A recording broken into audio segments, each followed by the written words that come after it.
Hello students, welcome back to my free grammar batch. Last class में हम पढ़ रहे थे पास्ट टेंस। पास्ट टेंस में हमने पढ़ा पास्ट सिंपल टेंस। इसका स्ट्रक्चर हम पढ़ चुके थे। इसमें वर्ब की सेकंड फॉर्म यूज होती है। अगर नेगेटिव सेंटेंस हो तो डिड यूज करते हैं, डिड के साथ वर्ब की फर्स्ट फॉर्म यूज होगी। तो ये सब हमने पास्ट सिंपल टेंस में पढ़ा था और आज की क्लास में आपको बताऊंगी इसमें एडवर्ब्स कौन कौन सी यूज होती हैं। कौन कौन सी एडवर्ब्स मैंने आपको प्रेजेंट परफेक्ट टेंस जब बताया था तब भी मैंने आपको बताया था कि पास्ट सिंपल टेंस में कौन सी एडवर्ब्स यूज होती हैं। अगर वो आ जाएंगे किसी सेंटेंस में तो हम पास्ट परफेक्ट टेंस यूज नहीं कर सकते। हम क्या यूज करेंगे? पास्ट सिंपल टेंस यूज करेंगे। तो क्या क्या थी? Yesterday, last night, last day, last month. Last के साथ कुछ भी हो तो हम क्या यूज करेंगे? तो ये क्या किसकी एडवर्ब होगी? ये पास्ट सिंपल टेंस की यूज करेगी। एडवर्ब होगी तो उसमें हम क्या यूज करेंगे? वर्ब की सेकंड फॉर्म। और क्या यहाँ क्या आता है इसमें? Previous day, previous day, previous night, कुछ भी previous, ago, the other day. तो ये सारी एडवर्ब्स आने पर हम कौन सा टेंस यूज करेंगे? पास्ट सिंपल टेंस यूज करेंगे। अब एक बात बताऊं मैं आपको, आपको कंफ्यूजन नहीं होती कि वो गया, हमें हम ऐसे भी बोल सकते हैं वो जा चुका है या वो गया, सेम सेम से लगते हैं। इसमें क्या डिफरेंस है? जैसे हम लिखें he went to school, he went to school. या फिर हम इसमें लिखें he has gone to school. तो इसमें कुछ डिफरेंस है। वह स्कूल गया या वह स्कूल जा चुका है, कुछ भी बोल सकते हैं हम। तो ये दोनों सही होंगे, कुछ भी लिख सकते हैं हम। पर अगर हम इसमें ये यूज कर दें he went to school yesterday, अगर इसमें yesterday या कोई भी ये वाली एडवर्ब्स आ जाएगी तो हम क्या यूज करेंगे? वर्ब की सेकंड फॉर्म ही यूज करेंगे। तब हम यहाँ ये नहीं लिख सकते he has gone to school yesterday, क्योंकि वो पास्ट की बात होगी। तब हम वहां प्रेजेंट परफेक्ट टेंस यूज नहीं कर सकते। हम क्या यूज करेंगे? Past simple tense. yesterday, ago, कुछ भी आएगा। एक देखो, हम लिखते हैं आई सॉ हर टुडे, या हम लिखें I have seen her today. तो इन दोनों में से क्या सही होगा? I saw her today past simple tense सही होगा, या I have seen her today मैंने उसको देखा था या मैं उसे देख चुका हूँ, क्या सही होगा? देखो यहाँ टुडे आ गया, यहाँ प्रेजेंट हो तो दोनों सही सकते हैं, पर यहाँ ज्यादा सेंस किसकी आ रही है? टुडे से प्रेजेंट की सेंस आ रही है, ना कि पास्ट की सेंस आ रही है। तब यहाँ क्या सही होगा? आई हैव सीन हर टुडे। हम प्रेजेंट परफेक्ट टेंस यूज करेंगे, ना कि पास्ट सिंपल टेंस यूज करेंगे, क्योंकि दोनों में काम हो चुका होता है। पर क्या होता है, प्रेजेंट परफेक्ट टेंस में काम का अभी भी इफेक्ट होता है, और पास्ट का सिंपल टेंस उसमें काम का इफेक्ट पास्ट में खत्म हो जाए, मतलब वो काम पास्ट में हो चुका होता है। तो यही इन दोनों में डिफरेंस है। अगर प्रेजेंट की सेंस देगा तो हम क्या यूज करेंगे? Present perfect tense. पास्ट की सेंस देगा तो हम क्या यूज करेंगे? Past simple tense. अगर कुछ भी नहीं लिखा होगा तो ये दोनों ही सही हो जाएंगे। एक मैंने आपको लास्ट क्लास में लिखाया था कि अगर कुछ फ्रेजेस आ जाएं, जैसे इट इज हाई टाइम, आप साथ साथ में नोट करते हुए चलना। It is about time,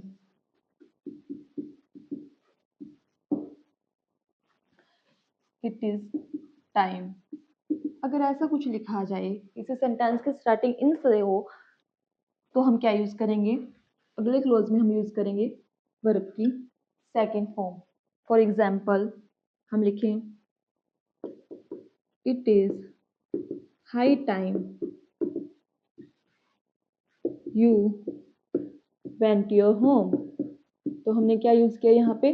verb की सेकंड फॉर्म यूज की, गो की सेकंड फॉर्म वेंट। तो गो की second form you went your home. अब एक देखो, it is about time she got a job. तो क्या यूज किया हमने? वर्ब की सेकंड फॉर्म, गेट की सेकंड फॉर्म गॉट।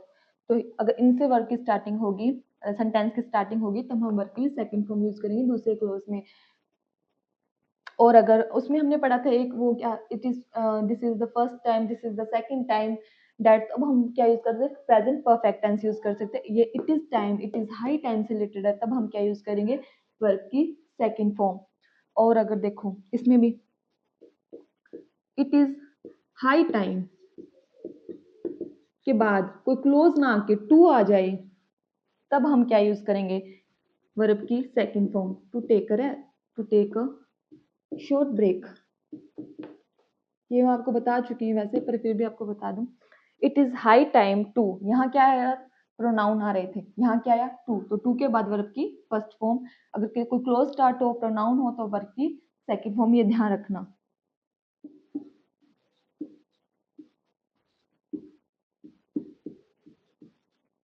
अब देखो हाइपोथेटिकल इमेजिनरी सेंटेंसेस होते हैं कंडीशनल सेंटेंसेस में। कंडीशनल सेंटेंसेस पढ़ेंगे तब आपको पूरा समझ आएगा। ये इमेजिनरी सेंटेंसेस होते हैं, ये रियल अनरियल पास्ट होता है ना, कोई अनरियल कोई विश या अनरियल कुछ ऐसा हो ना, तब उन्हें बोलते हैं हाइपोथेटिकल इमेजिनरी सेंटेंसेस। इनमें हमेशा वर यूज करते हैं। देखो पहले समझो, वाज वर्ब बताएगा, वाज किसके साथ, सिंगुलर के साथ, सिंगुलर के साथ वाज, प्लूरल के साथ वर यूज करते हैं हम।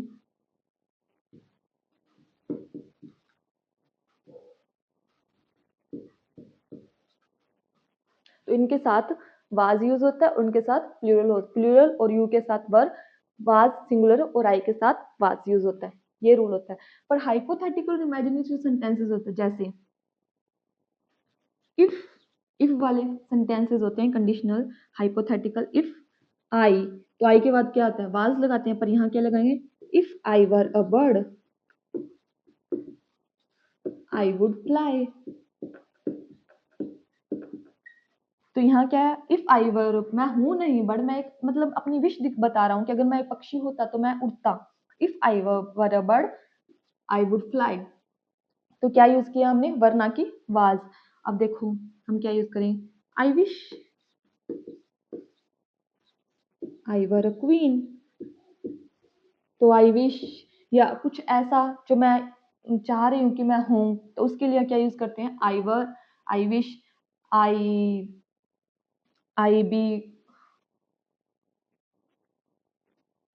तो कुछ भी ऐसा हो जिसकी हम विश कर रहे हैं, या मैं चाहती हूँ कि वैसा हो, तब हम क्या यूज करेंगे, आई, इनके बाद कुछ भी हो, ही वर, ही वाज नहीं यूज करेंगे, ही वर यूज करेंगे। किसी के बाद भी हमेशा यहाँ वर ही यूज होगा। तो ये रूल समझ लिया। अब नेक्स्ट देखो, अब देखो नेक्स्ट क्या रूल होता है, पास्ट की हैबिट बताने के लिए, हम पास्ट की हैबिट बताने के लिए हम यूज टू और वुड का यूज भी कर सकते हैं। मैंने आपको बताया कि पास्ट की हैबिट या पास्ट का कोई रूटीन बताते हैं, तब हम इसमें वर्ब की सेकंड फॉर्म यूज करते हैं। जैसे व्हेन आई वाज यंग, जब मैं यंग था, आई वेंट देयर, तब मैं वहां जाता था। तो ये भी बोल सकते हैं आई वेंट देयर। और हम क्या बोल सकते हैं, when I was young I use to go there. Use to के बाद वर्ब की फर्स्ट फॉर्म। मैंने आपको ये मोडाल में अच्छी तरीके से समझाया था कि यूज टू के बाद कब मोडाल की, ये वर्ब की फर्स्ट फॉर्म आएगी। आप वो मोडाल की क्लास जरूर देखना। आई यूज टू गो देयर, या फिर हम ऐसे भी लिख सकते हैं, आई वुड गो देयर, मैं वहां जाता था। ये मत सोचना कि वुड हमेशा फ्यूचर के लिए यूज होता है, वुड पास्ट की हैबिट बताने के लिए भी यूज होता है। I went there, I use to go there, I would go there, कुछ भी यूज कर सकते हैं हम इनमें से। तो पास्ट की हैबिट बताने के लिए यूज टू, वुड और पास्ट सिंपल टेंस यूज हो सकता है। अब नेक्स्ट, तो अब हमने पास्ट सिंपल टेंस अच्छे से पढ़ लिया। अब हम करेंगे next past continuous tense. Past continuous tense को कैसे समझते हैं, कौन कौन से वाक्य पास्ट कॉन्टिन्यूअस टेंस में आते हैं। जैसे वह काम कर रहा था। प्रेजेंट कॉन्टिन्यूअस टेंस में हम क्या बोलते हैं, वह काम कर रहा है, वह खाना खा रहा है वाले सेंटेंस। यहाँ क्या होगा, वह काम कर रहा था, रहे थे या रही थी, कुछ भी। तो रहा थे, रहे थे, रही थी वाले सेंटेंसेस किस में आते हैं? पास्ट कॉन्टिन्यूअस टेंस में आते हैं। इसका स्ट्रक्चर देखो,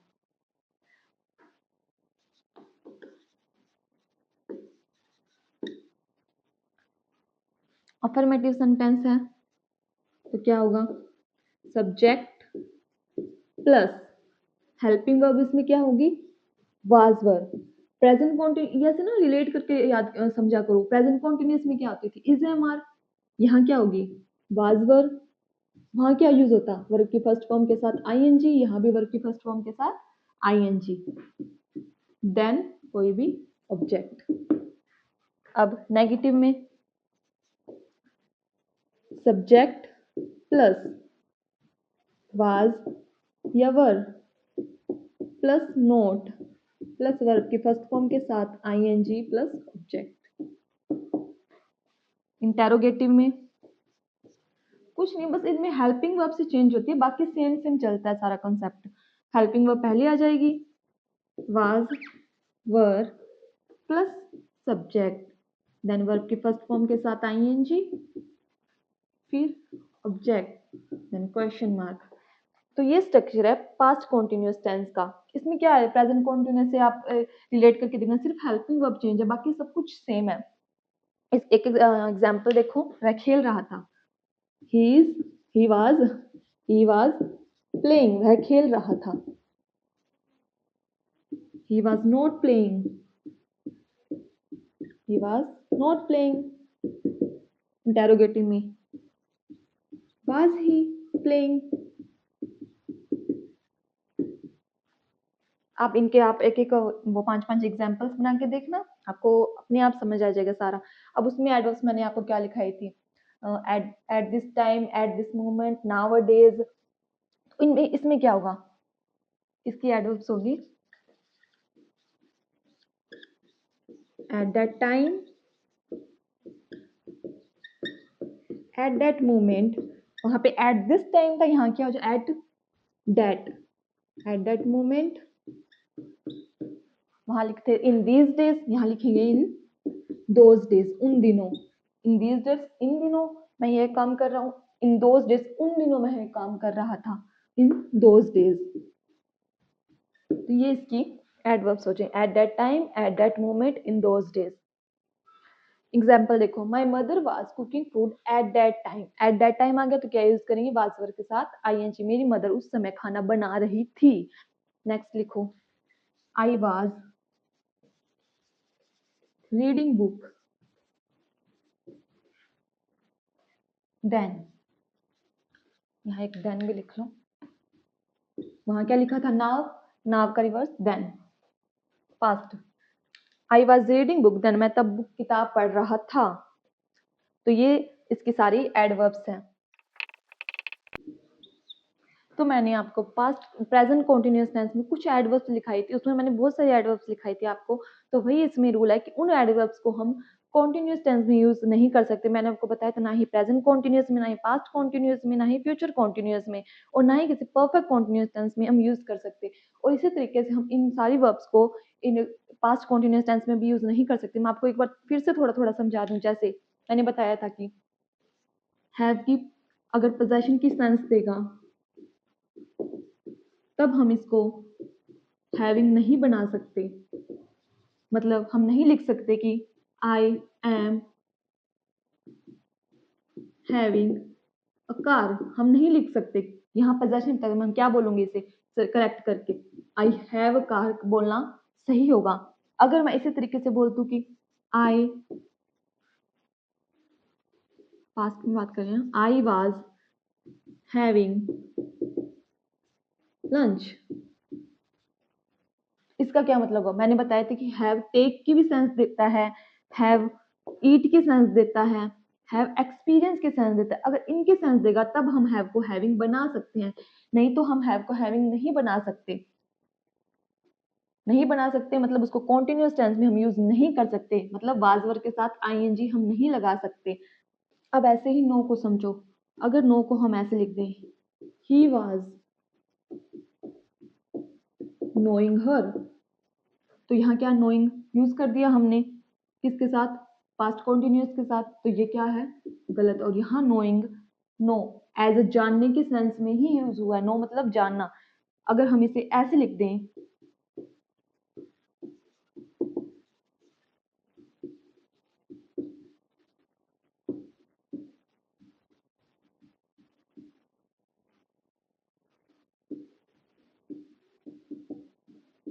अगर हम ऐसे लिख दें कि after knowing the truth he gave her decision, तो यहाँ नोइंग पास्ट कॉन्टिन्यूअस टेंस में यूज नहीं हुआ। यहाँ नोइंग क्या है, एज अ जीरेंड है। जीरेंड क्या होता है, अगर इन वर्ब के साथ हम आईएनजी लगा दें तो वो क्या बन जाएंगे, वो बन जाएगा जीरेंड। जैसे बिलोंग के साथ हम आईएनजी लगा दें तो क्या बनेगा, वो belonging.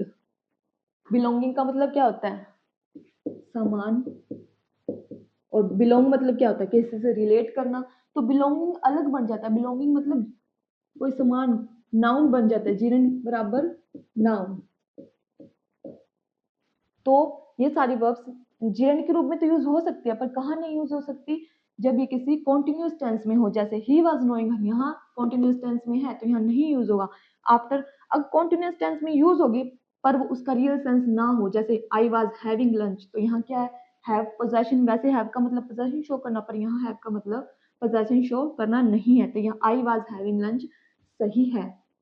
After knowing the truth, truth जानने के बाद ही गेव हर डिसीजन, उसने अपना डिसीजन दिया। अब नेक्स्ट देखो अपेयर।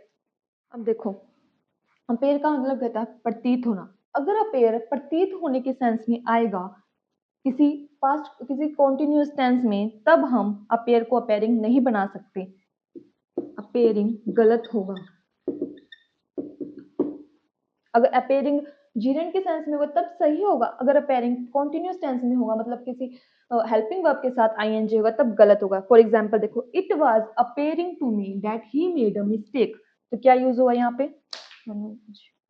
वाज अपेयरिंग, वाज के साथ आईएनजी, तो किस में यूज है, पास्ट कॉन्टिन्यूअस टेंस में। और इसका मतलब क्या, it was appearing to me, यह मुझे प्रतीत हो रहा था कि उसने एक मिस्टेक कर दी। तो प्रतीत होने की भी सेंस दे रहा है, तो यहाँ ये गलत है।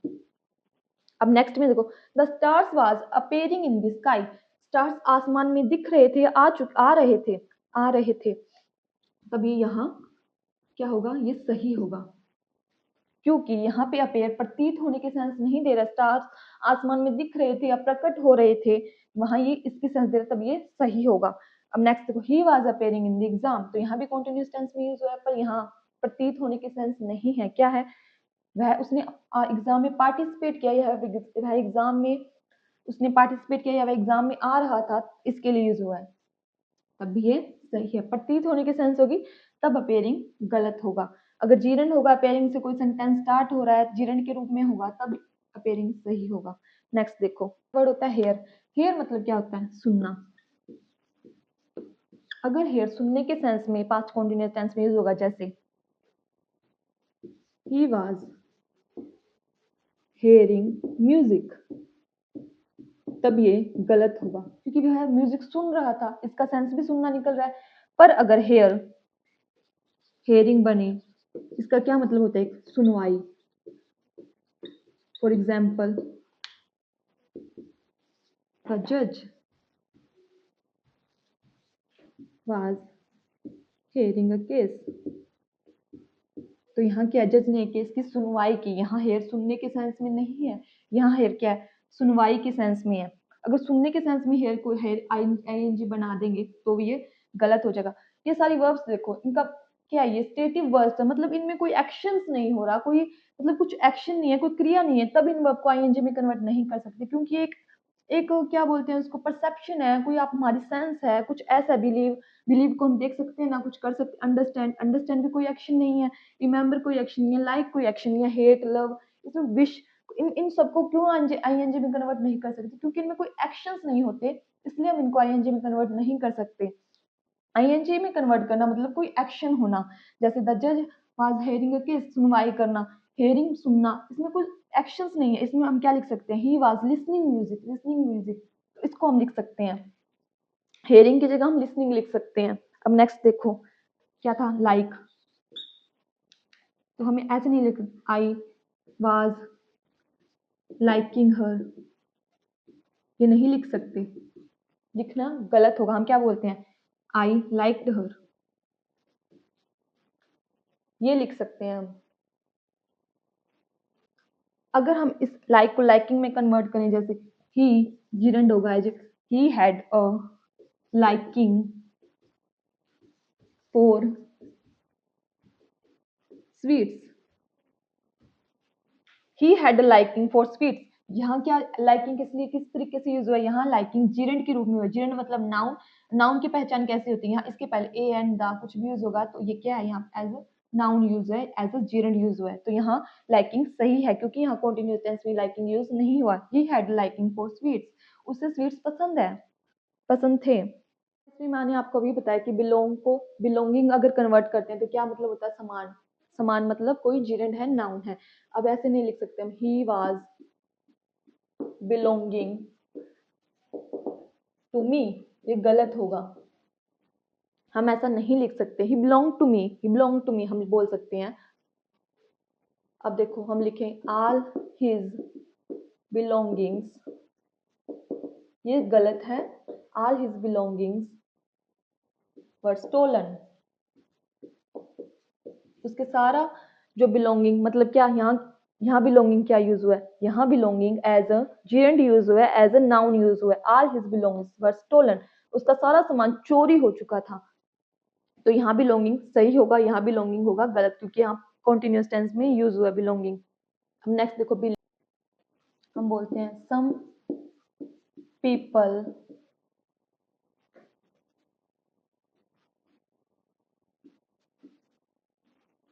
वन मिनट, आप प्लीज नोट करते हुए चलो साथ में क्योंकि मुझे रब करना पड़ रहा है। बिलीव अगर हम ऐसे बोलें some people was believing that no one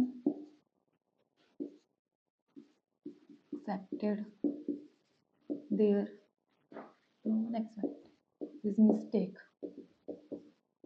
तो यहाँ क्या हुआ, some people was believing, was believing was verb के साथ आईएनजी, बिलीव का आईएनजी बना दिया इन्होंने, तो यहाँ क्या होगा गलत। और यहाँ बिलीव किस सेंस में यूज हो रहा है, विश्वास करने के सेंस में ही यूज हो रहा है कि कुछ पीपल विश्वास करते थे। तो यहाँ बिलीविंग विश्वास करने के सेंस में ही यूज हुआ है, तब यहाँ ये गलत होगा। अगर हम ऐसे बोल दें सीइंग इज बिलीविंग, तो यहाँ believing as a gerund use हुआ है, ना कि as a past continuous tense की मेन वर्ब यूज हुआ है।